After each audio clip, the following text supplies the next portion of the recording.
کیا اسلام یہود دشمنی کا درس دیتا ہے؟ از قلم آصف محمود باسط۔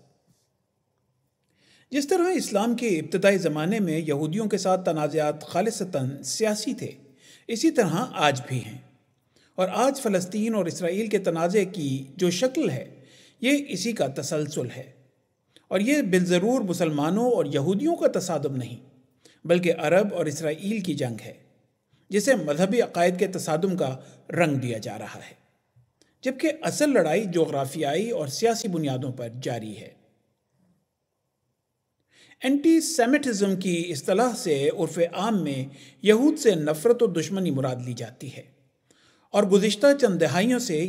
یہ اصطلاح دنیا بھر میں اس قدر مخصوص اور معروف ہو چکی ہے کہ ہر ایک ایسا بیان، لفظ، حتیٰ کہ کنایہ اور اشارہ بھی اس کے دائرے میں آ گیا ہے۔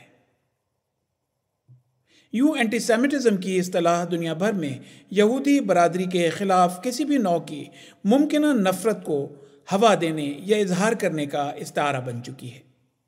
گو دنیا میں بعض دیگر اصطلاحات جیسا کہ اسلاموفوبیا وغیرہ بھی پچھلی 2 دہائیوں میں ظاہر ہو کر معروف ہو چکی ہیں، لیکن کسی بھی اور اصطلاح کو مذکورہ بالا اصطلاح کی طرح عالمی سطح پر مقبولیت کا درجہ حاصل نہیں ہو سکا۔ ان دنوں حماس اور اسرائیلی افواج ایک بار پھر مد مقابل ہیں، اور دونوں طرف سے تشدد کا مظاہرہ ہو رہا ہے اور مسلسل تباہی کا منظر ہے۔ ایسے ماحول میں ایک بار پھر یہ سوال دہرایا جا رہا ہے کہ کیا دین اسلام اینٹی سیمیٹزم یا یہود دشمنی کی تعلیم دیتا ہے؟ اصل سوال یہاں سوال یہ پیدا ہوتا ہے کہ کیا قرآن مجید اور کتب احادیث یہودیوں کے خلاف نفرت کو ہوا دیتے ہیں،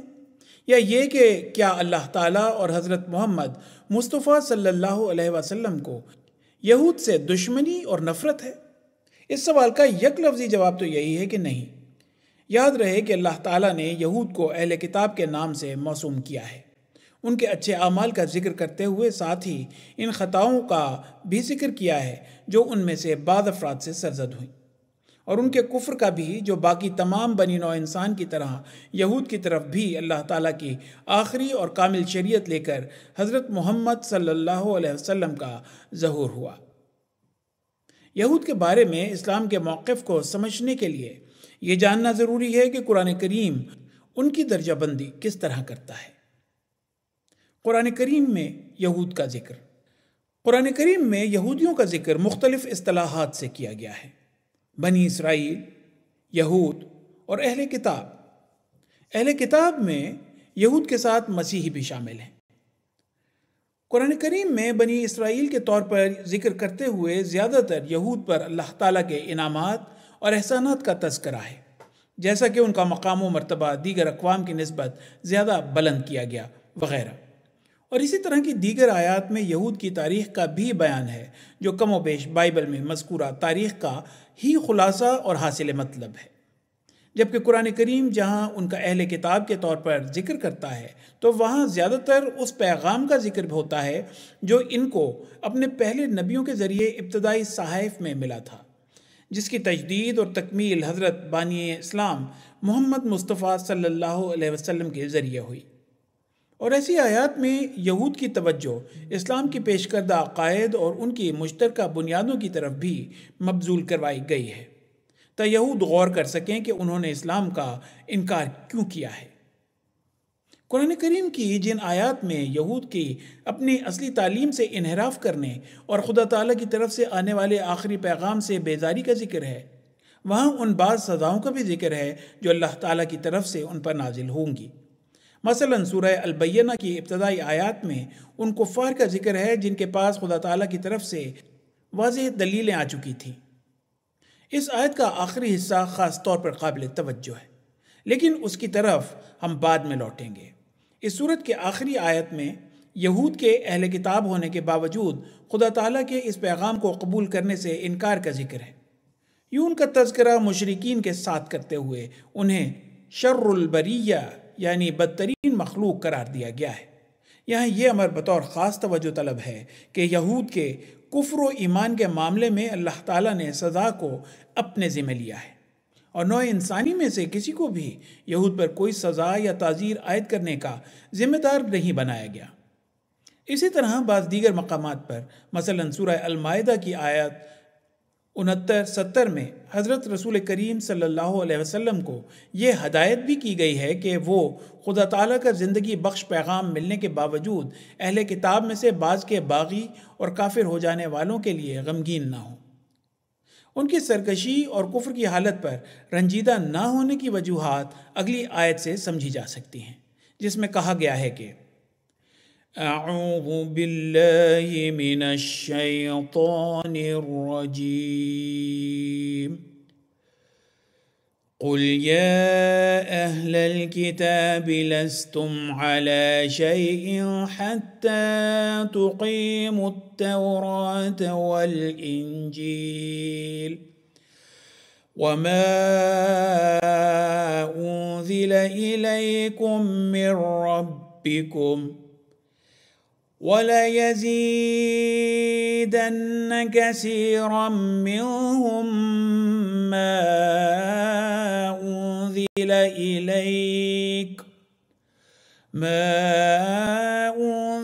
إِلَيْكَ مِن رَّبِّكَ طُغْيَانًا وَكُفْرًا فلا تأس على القوم الكافرين إن الذين آمنوا والذين هادوا والتابعون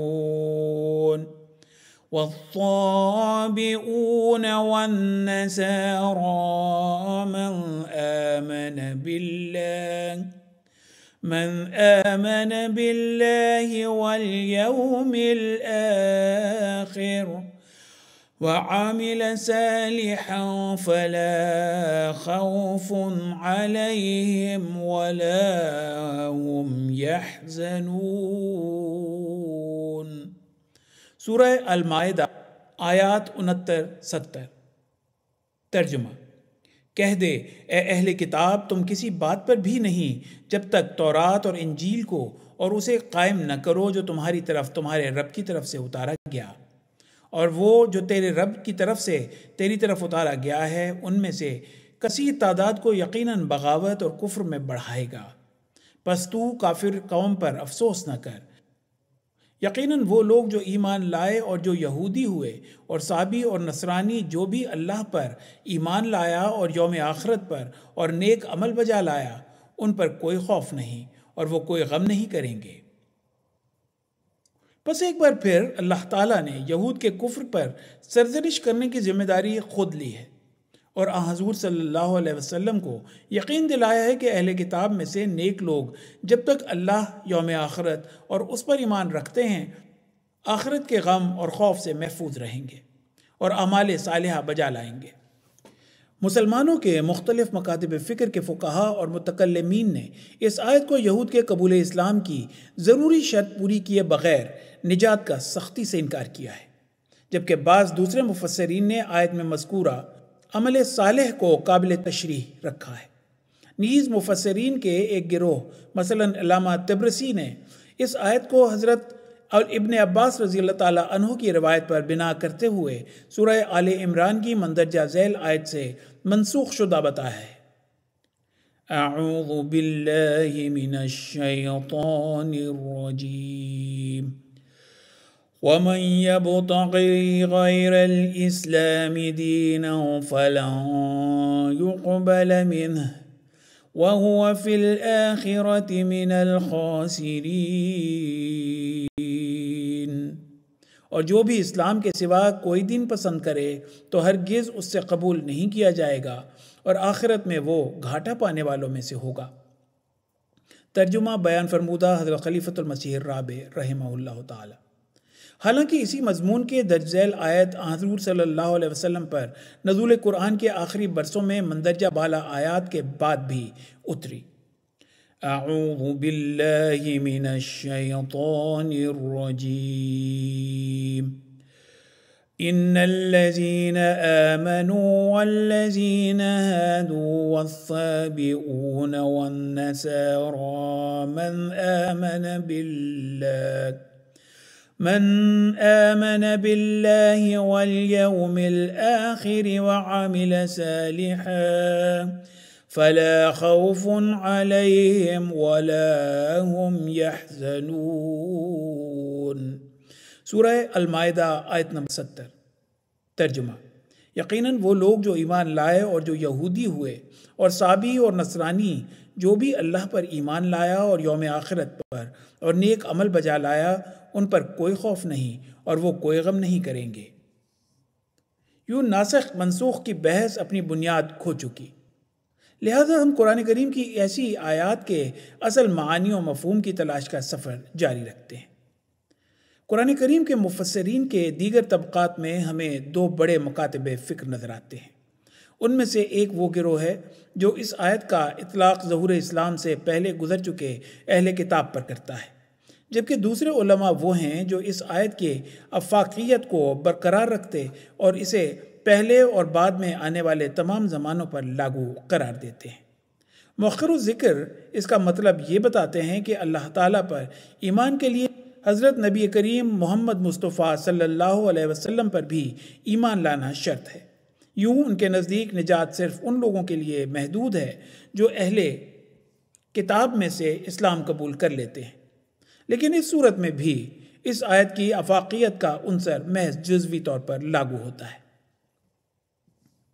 جماعت احمدیہ اور نجات کا تصور۔ قرآن کریم کے متعلق جماعت احمدیہ کا نظریہ یہ ہے کہ اس کی کوئی ایک بھی آیت محض اس وجہ سے منسوخ نہیں ہے اور نہ ہی کبھی منسوخ ہو سکتی ہے کہ اللہ تعالیٰ نے اپنا ارادہ تبدیل کر لیا ہے، کیونکہ اس طرح اللہ تعالیٰ کی صفت عالم الغیب و شہادہ پر سنگین سوال اٹھتا ہے۔ جماعت احمدیہ کا اسی تسلسل میں یہ بھی پختہ عقیدہ ہے کہ قرآن کریم بنی نوع انسان کی ہدایت اور رہنمائی کے لیے آخری صحیفہ کے طور پر نازل ہوا،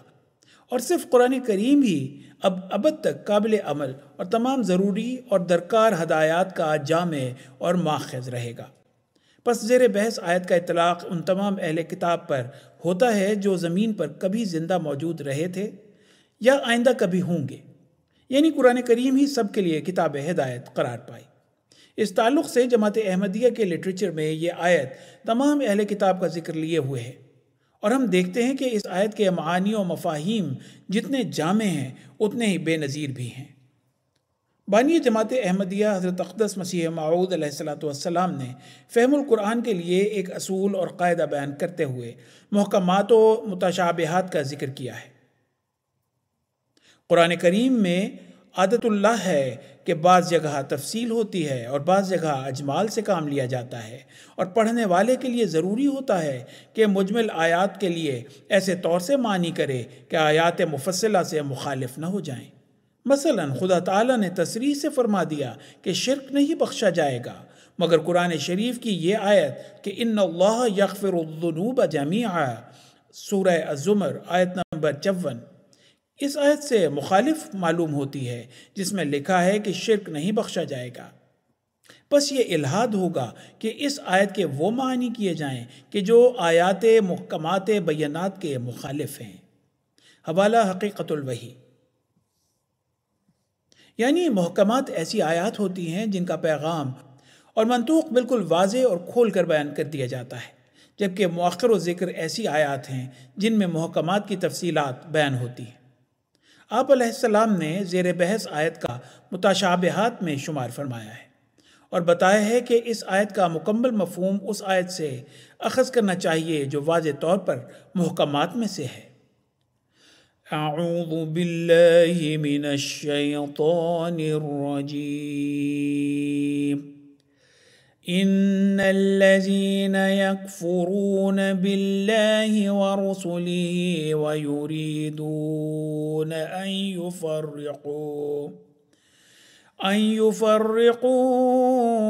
بين الله ورسله ويقولون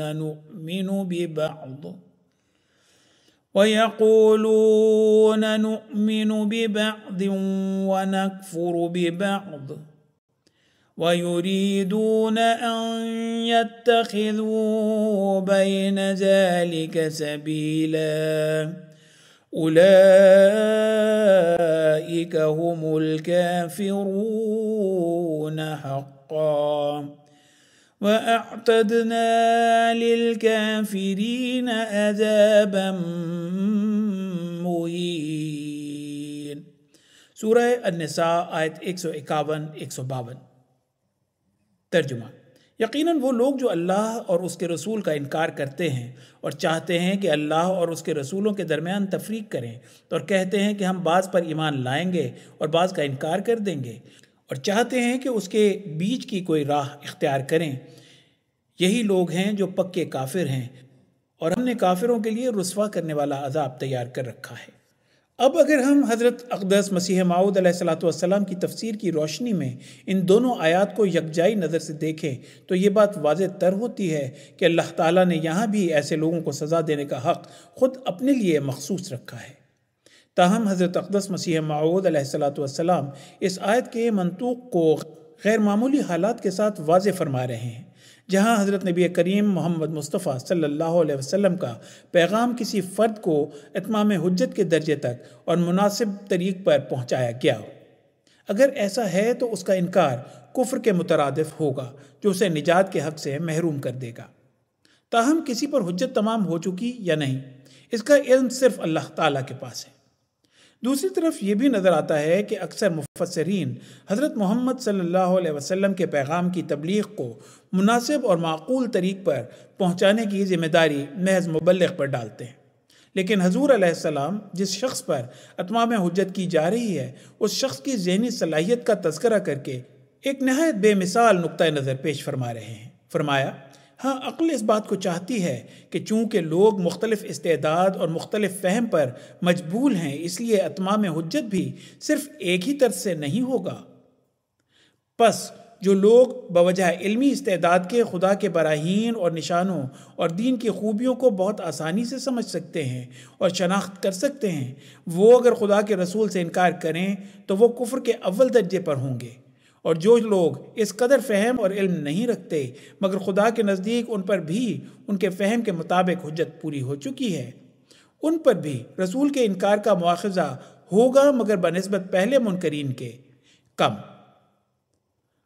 حوالہ حقیقت الوحی۔ پس حضرت مسیح موعود علیہ السلام نے اس بحث کو سمیٹتے ہوئے نجات کے معاملے میں بشریت کے پہلو کا یوں تذکرہ فرمایا ہے۔ بہرحال کسی کے کفر اور اس پر اتمام حجت کے بارے میں فرد کا حال دریافت کرنا ہمارا کام نہیں ہے، یہ اس کا کام ہے جو عالم الغیب ہے۔ حوالہ حقیقت الوحی۔ جیسا کہ حضرت اقدس مسیح موعود علیہ السلام نے نجات حقیقی کی اس اہم بحث میں قرآن مجید پر ہی مکمل بنا کی ہے، آپ علیہ السلام فرماتے ہیں کہ جس کسی نے صحیح اور مناسب طریقے سے پیغام حق نہ دیا ہو یا جس کی علمی صلاحیتیں ہی اس کے لیے سمجھنے اور قبول کرنے میں رکاوٹ ہوں، وہ اس بابت اصطلاحاً کافر ہی ٹھہرے گا۔ لیکن آپ نے یہ بھی فرمایا، جس پر خدا کے نزدیک اتمام حجت نہیں ہوا اور وہ مکذب و منکر ہے تو گو شریعت نے جس کی بنا ظاہر پر ہے اس کا نام بھی کافر ہی رکھا ہے، اور ہم بھی اس کو بتبع شریعت کافر کے نام سے ہی پکارتے ہیں، مگر پھر بھی وہ خدا کے نزدیک بموجب آیت لا یکلف اللہ نفسا الا وسعها قابل مواخذہ نہیں ہوگا۔ حوالہ حقیقت الوحی۔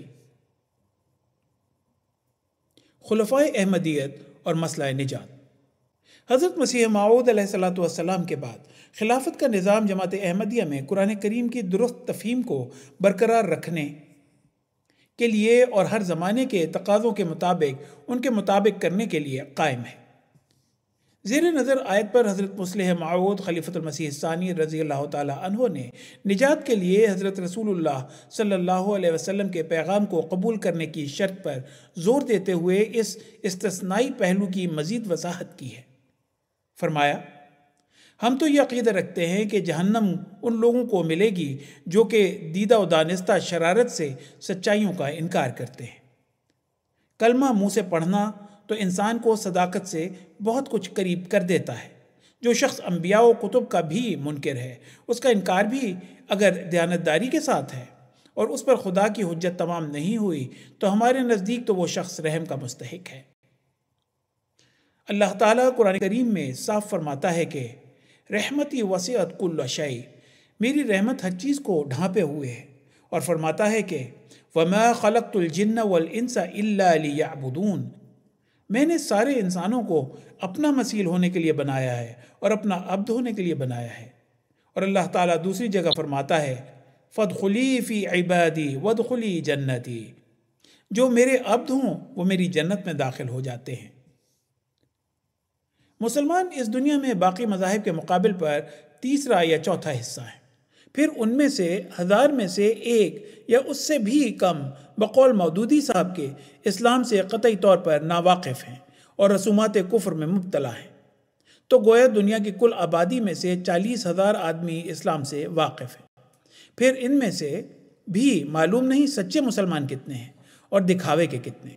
اس کے معنی یہ ہیں کہ دنیا میں اسلام پر عمل کرنے والے لوگ 1000 میں سے کوئی ایک ہے۔ اگر ان سب لوگوں کو ہمیشہ کے لیے دوزخ میں جانا ہے تو رحمتی وسعت کل شیء کے کیا معنی ہے، اور ما خلقت الجن والانس الا لیعبدون کے کیا معنی ہے؟ پھر تو خدا ہارا اور شیطان جیتا۔ ہم نے کبھی کفر کا لفظ ان معنوں میں استعمال نہیں کیا جن معنوں میں مولوی مودودی صاحب استعمال کرتے ہیں۔ ہم تو خدا کو رحیم و کریم سمجھتے ہیں، اس کی بخششوں کو روکنے والا کون انسان ہے؟ حوالہ مسئلہ وحی و نبوت کے متعلق اسلامی نظریہ، انوار العلوم جلد نمبر 23۔ ایک اور جگہ حضرت مسلم موعود رضی اللہ تعالیٰ عنہ نے زیر نظر معاملے پر یوں روشنی ڈالی ہے، فرمایا جنت صرف منہ کے اقرار کا نتیجہ نہیں، جنت بہت سی ذمہ داریوں کو پورا کرنے کے نتیجے میں ملتی ہے۔ اسی طرح دوزخ صرف منہ کے انکار کا نتیجہ نہیں بلکہ دوزخ کا شکار بننے کے لیے بہت سی شرطیں ہیں۔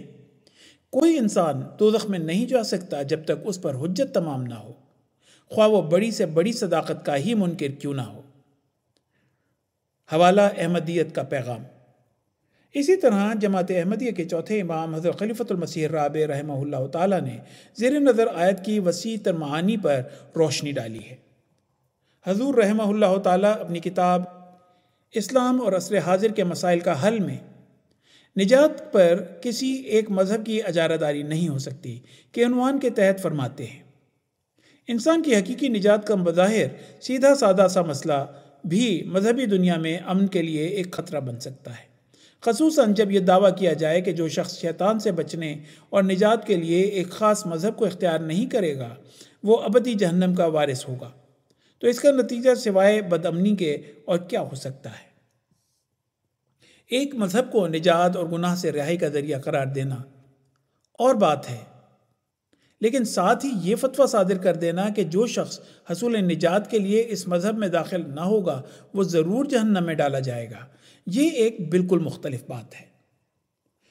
بالفاظ دیگر اس کا مطلب یہ ہوگا کہ دوسرے مذاہب کے لوگ رضائے الہی کے حصول کے لیے کتنی ہی کوششیں کیوں نہ کریں، اپنے خالق اور اس کی مخلوق سے کتنا ہی پیار کیوں نہ کریں اور کیسی ہی نیکی اور پارسائی کے ساتھ زندگی کیوں نہ گزاریں، وہ بہرحال جہنم رسید ہوں گے۔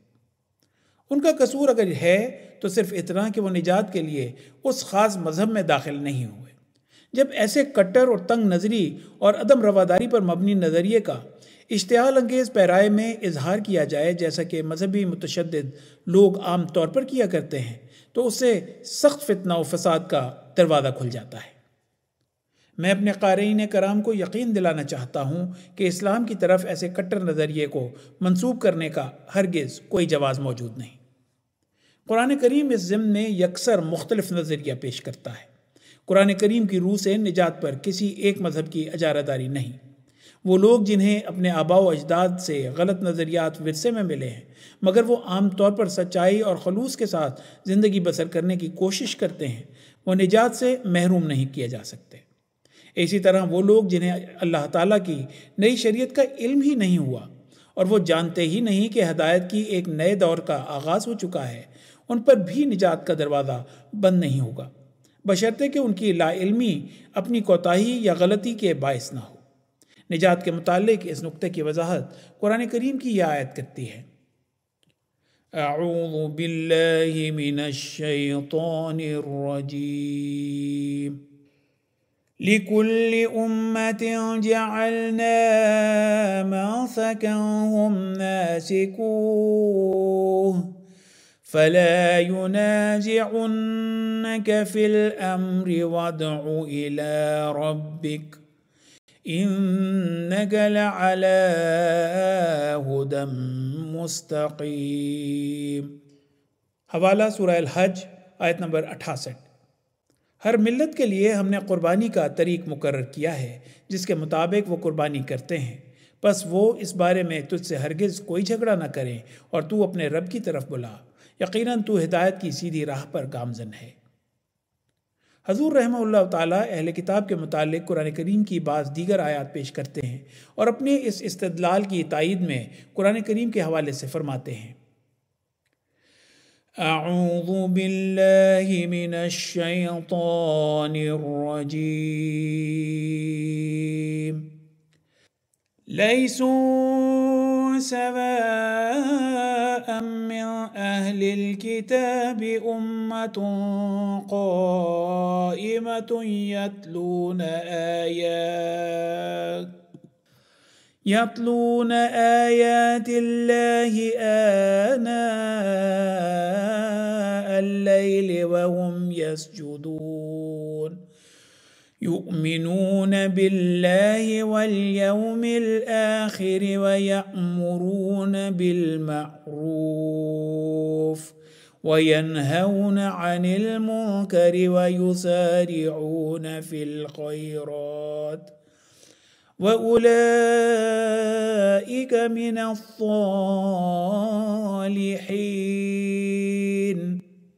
وَمَا يَفْعَلُوا مِنْ خَيْرٍ فَلَنْ يُكْفَرُوهُ وَاللَّهُ عَلِيمٌ بِالْمُتَّقِينَ۔ سورہ آل عمران آیت 114 تا 116۔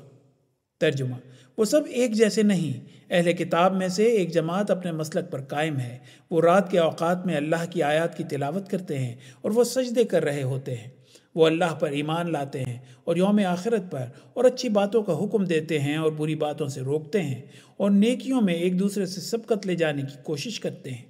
اور یہی ہیں وہ جو صالحین میں سے ہیں۔ اور جو نیکی بھی وہ کریں گے تو ہرگز ان سے اس کے بارے میں ناشکری کا سلوک نہیں کیا جائے گا، اور اللہ متقیوں کو خوب جانتا ہے۔ یاد رہے کہ حضرت مرزا طاہر احمد خلیفۃ المسیح رابع رحمہ اللہ تعالیٰ کا دور خلافت 1982 تا 2003 تک محیط تھا۔ حضور رحمہ اللہ تعالیٰ نے مشرق وسطیٰ کے بحران نیز اسرائیل اور فلسطینی تنازعات کا نہایت قریب سے بغور مشاہدہ فرمایا، اور اس اہم مسئلے کے گرد عالمی جغرافیائی سیاست کے تانے بانے دیکھتے ہوئے اس موضوع پر خطبات کا ایک سلسلہ ارشاد فرمایا۔ حضور رحمہ اللہ تعالیٰ کی اس خطے پر سیاسی و جغرافیائی لحاظ سے خاص گہری نظر آپ کے بیان فرمودہ نظریہ نجات سے بھی آیا ہے۔ فرمایا: یہ خیال غلط ہے کہ اسلام کے نزدیک تمام یہود جہنمی ہیں۔ یہ تصور اس دور میں یہودیوں اور مسلمانوں کی باہمی سیاسی کشمکش کے نتیجے میں پیدا ہوا ہے۔ قرآن کریم کی جو آیات میں بیان کر چکا ہوں ان کی روشنی میں ایسا خیال غلط ثابت ہو جاتا ہے۔ میرے اس موقف کے مندرجہ ذیل آیات بھی تائید کرتی ہیں۔ اعوذ باللہ من الشیطان الرجیم وَمِن قَوْمِ مُوسَىٰ أُمَّةٌ يَهْدُونَ بِالْحَقِّ وَبِهِ يَعْدِلُونَ۔ سورہ الاعراف آیت نمبر 160۔ اور موسیٰ کی قوم میں بھی کچھ ایسے لوگ تھے جو حق کے ساتھ لوگوں کو ہدایت دیتے تھے اور اسی کے ذریعے سے انصاف کرتے تھے۔ حضرت اقدس مسیح موعود علیہ السلام کے وصال کے بعد مسنت خلافت پر متمکن ہونے والے قدرت ثانیہ کے پہلے مظہر حضرت حکیم مولوی نور الدین رضی اللہ تعالی عنہ، جن کی قرآن دانی کا زمانہ گواہ تھا، نے مذکورہ بالا آیات کی تشریح کرتے ہوئے یہود میں سے بعض نیک اعمال کرنے والوں کے ذکر میں فرمایا: کیونکہ اللہ کو متقین کا علم ہے، بس ان کا معاملہ خدا کے ساتھ ہے، ہمیں رائے زنی کا کوئی حق نہیں۔ حوالہ حقائق الفرقان جلد اول۔ تاہم حضور رضی اللہ تعالیٰ عنہ نے یہاں یہ بھی فرمایا ہے کہ خدا تعالیٰ کا حقیقی خوف ہی مثالی حالات میں کسی فرد کے اسلام کے ذریعے حقیقی ایمان کو قبول کرنے کا نتیجہ ہو جاتا ہے۔ سیدنا حضرت خلیفۃ المسیح الخامس سیدہ اللہ تعالیٰ بنصرہ العزیز بھی نجات کے مسئلے کو حضرت اقدس مسیح موعود علیہ الصلوۃ والسلام کی طرح واضح کرتے ہوئے فرماتے ہیں۔ گو اللہ تعالیٰ نے حضرت صلی اللہ علیہ وسلم کو تمام انسانیت کے لیے مبعوث فرمایا ہے، اور وہ جو تعلیم لائے ہیں اسے قبول کرنے کا ہر ایک کو حکم ہے، اور جیسا کہ میں نے بتایا کہ اللہ تعالیٰ اور اس کے رسول صلی اللہ علیہ وسلم پر ایمان لانا ہی نجات کا بھی باعث ہے۔ لیکن اگر کسی پر اتمام حجت نہیں ہوا، اور کیونکہ اللہ تعالیٰ کسی کو اس کی طاقت سے بڑھ کر کسی بات کا مکلف نہیں بناتا، اس لیے وہ شخص قابل مواخذہ نہیں ہوگا جس پر اتمام حجت نہیں ہوا۔ حوالہ خطبہ جمعہ فرمودہ 29 مئی 2009۔ مندرجہ بالا بحث واضح طور پر بتا رہی ہے کہ جماعت احمدیہ کے نزدیک حضرت محمد صلی اللہ علیہ وسلم کے لائے ہوئے پیغام کو قبول کرنا ضروری ہے، لیکن ساتھ ہی ہم اس حقیقت کو بھی تسلیم کرتے ہیں کہ استثناء کا دروازہ ہمیشہ کھلا رہے گا، جیسا کہ دنیا کے کسی بھی اصول اور قانون میں ہوتا ہے۔ الغرض جماعت احمدیہ نجات پر صرف اسلام اور مسلمانوں کی اجارہ داری کی قائل نہیں ہے، جیسا کہ اوپر تفصیل سے ذکر ہو چکا ہے۔ اب ہم دوبارہ اپنے اس مضمون کی ابتدائی حصے کی طرف لوٹتے ہیں، جہاں ہم نے قرآن کریم کی آیات کی روشنی میں یہود میں سے مختلف گروہوں کا ذکر کیا تھا۔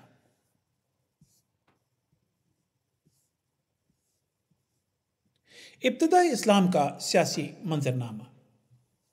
ہم دیکھتے ہیں کہ ابتدائی اسلام سے لے کر جدید دنیا تک یہودیوں اور مسلمانوں کے مابین باہمی تنازعات سیاسی مسائل کے گرد گھومتے رہے ہیں۔ جہاں قرآن کریم نے ایمان لانے کے معاملے میں ان کی سرکشی کا ذکر کیا ہے، وہاں اللہ تعالیٰ کے عذاب دینے کا معاملہ سراسر اپنے ہاتھ میں رکھا ہے۔ لیکن جہاں بانی اور سیاسی اور انتظامی امور کا تعلق تھا، وہاں حضرت نبی کریم صلی اللہ علیہ وسلم کو حکم دیا گیا کہ وہ دنیاوی اصول کے مطابق یہود سے معاملہ کریں، یعنی جیسا کہ کسی بھی ریاست میں کیا جاتا ہے۔ حضرت نبی کریم صلی اللہ علیہ وسلم اپنے زمانہ نبوت کے آخری برسوں میں فرائض نبوت کی بجا آوری کے ساتھ ایک ریاست کے سربراہ بھی تھے، جہاں مدینہ کی ریاست کے امور چلانا آپ صلی اللہ علیہ وسلم کے سپرد تھا۔ آپ نے اپنے اسی دور میں بعض ایسے فیصلے بھی فرمائے اور اقدامات بھی کیے جن کو آپ صلی اللہ علیہ وسلم کی ناگزیر سیاسی اور ریاستی ذمہ داریوں کے تناظر میں دیکھنا اور سمجھنا ضروری ہے۔ تاریخ اور روایات ہمیں بتاتی ہیں کہ حضرت نبی کریم صلی اللہ علیہ وسلم کے یہودیوں کے ساتھ دوستانہ تعلقات تھے، جن کا ایک خاص اظہار مکہ سے مدینہ ہجرت کے زمانے میں نظر آتا ہے، جب مدینہ میں آباد بڑے قبائل اوس اور خزرج اور ان کے یہودی حلیفوں نے ہجرت مدینہ سے طویل عرصہ قبل سے چلی آ رہی خونریز دشمنیوں کے حل کے لیے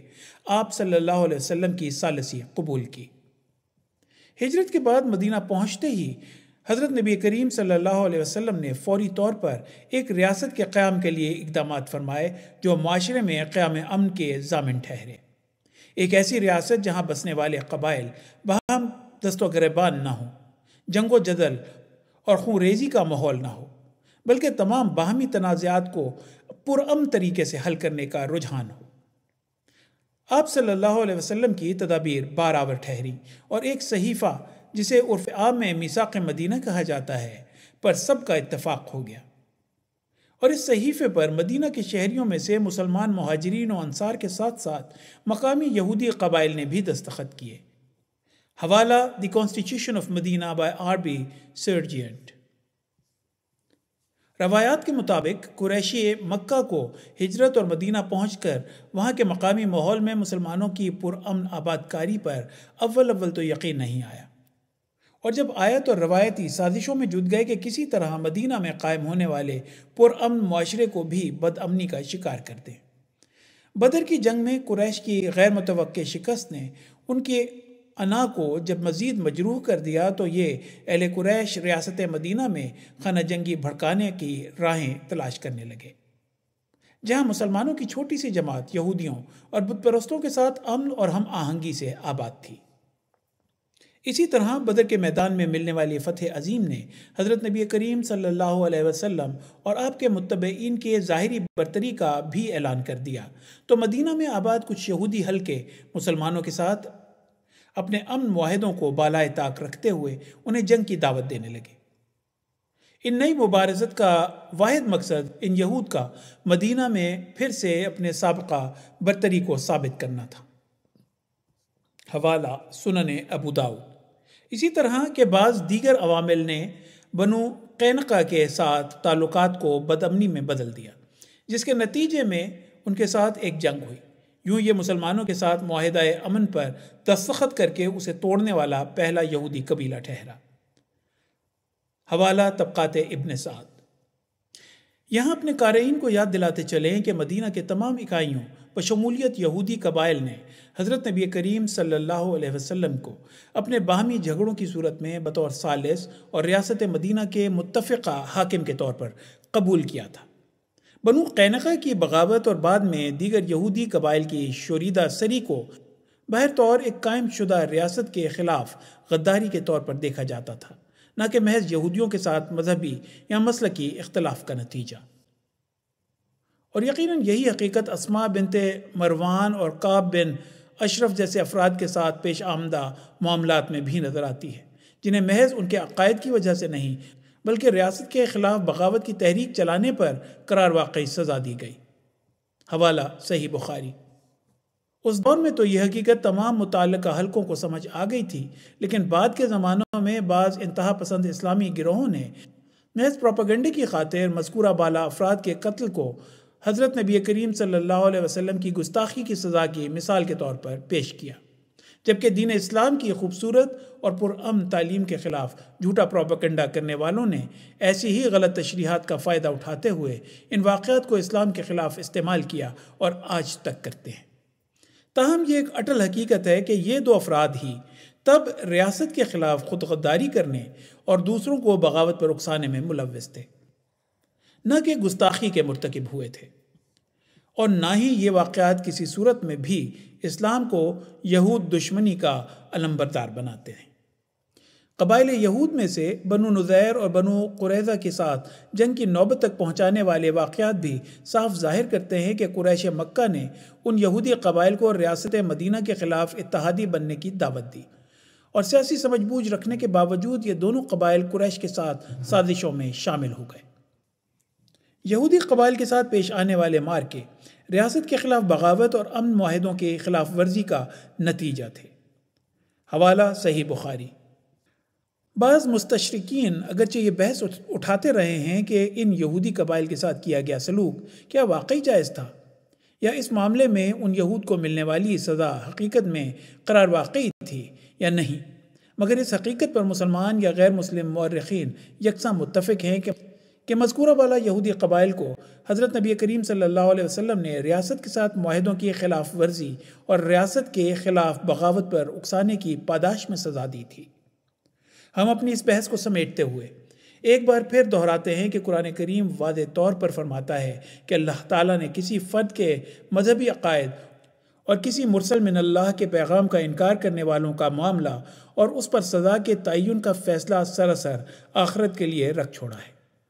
تاہم ریاست کے امور اور معاشرتی زندگی کے معاملات میں حضرت نبی کریم صلی اللہ علیہ وسلم کے لیے ایسے لوگوں کو سرزنش کرنے اور سزائیں جاری کرنے کی ہدایت کی گئی جو ریاست کے خلاف سازش کے مرتکب ہوتے ہیں، جیسا کہ آج کے جدید دور میں بھی ہر ریاست اپنے باغیوں کے ساتھ کرتی ہے۔ لیکن ساتھ ہی اس امتیاز کو سمجھنا بھی نہایت ضروری ہے کہ دین اسلام میں کسی بھی دوسرے مذہب یا عقیدے کے خلاف محض ان کے عقیدے یا کفر کی وجہ سے نفرت یا تشدد کی تعلیم سرے سے موجود نہیں ہے، اور نہ ہی یہودیوں کے لیے اسلام کے دیگر مذاہب کے لیے باہمی ہم آہنگی کی خوبصورت اور منفرد تعلیم میں کوئی استثناء مذکور یا موجود ہے۔ آخری زمانے سے متعلق احادیث میں یہود کا ذکر۔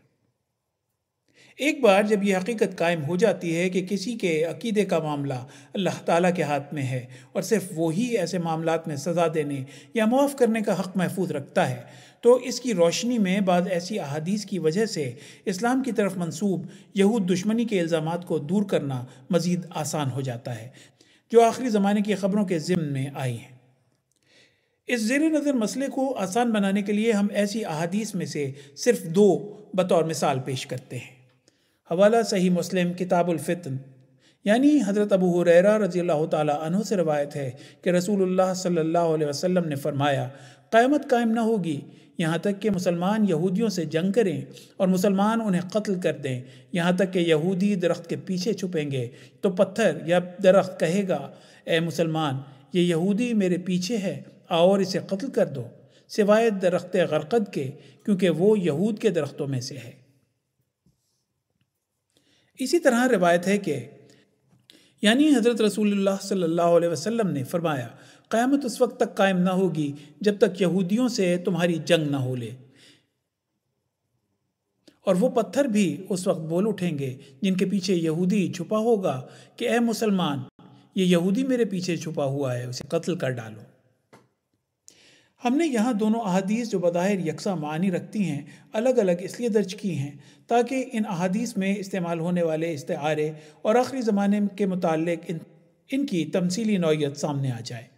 یہاں صاف نظر آ رہا ہے کہ وہ دونوں جگہ موضوع مسلمان اور یہودیوں کے مابین جنگ کا ہی ہے، لیکن ایک جگہ یہودیوں کی نشاندہی درخت انسانی زبان میں کر رہا ہے اور دوسری جگہ یہی کام پتھر کر رہا ہے۔ پس ہم یہاں درخت یا پتھر کے ذریعے کسی راز کے انکشاف کو محض ایک غیر جانبدار چیز کے انسان کی طرح بات چیت کرنے کے طور پر نہیں لے سکتے، بلکہ اسے جدید ہتھیاروں یا سرویلنس ٹیکنالوجی کے حوالے سے دیکھا اور سمجھا جا سکتا ہے۔ اسی طرح مسلمان حملہ آوروں سے چھپنے والے یہودی کو کسی قوم یا فرد کی تمثیل اور علامت کے طور پر زیادہ بہتر طور پر سمجھا جاتا ہے، یعنی وہ لوگ جنہوں نے اسلام کے ابتدائی دور میں حضرت نبی کریم صلی اللہ علیہ وسلم کے ساتھ عہد شکنی کی، خواہ ان کا مذہب اور عقیدہ جو بھی تھا، یا جدید دنیا میں لادینیت کے رجحان کو دیکھتے ہوئے یہ ایسے لوگ بھی ہو سکتے ہیں جن کا سرے سے کوئی مذہبی عقیدہ ہی نہ ہو۔ اختتام پر اس بات کا اعادہ ضروری معلوم ہوتا ہے کہ جس طرح اسلام کے ابتدائی زمانے میں یہودیوں کے ساتھ تنازعات خالصتاً سیاسی تھے، اسی طرح آج بھی ہیں، اور آج فلسطین اور اسرائیل کے تنازع کی جو شکل ہے یہ اسی کا تسلسل ہے، اور یہ بالضرور مسلمانوں اور یہودیوں کا تصادم نہیں بلکہ عرب اور اسرائیل کی جنگ ہے، جسے مذہبی عقائد کے تصادم کا رنگ دیا جا رہا ہے، جبکہ اصل لڑائی جغرافیائی اور سیاسی بنیادوں پر جاری ہے۔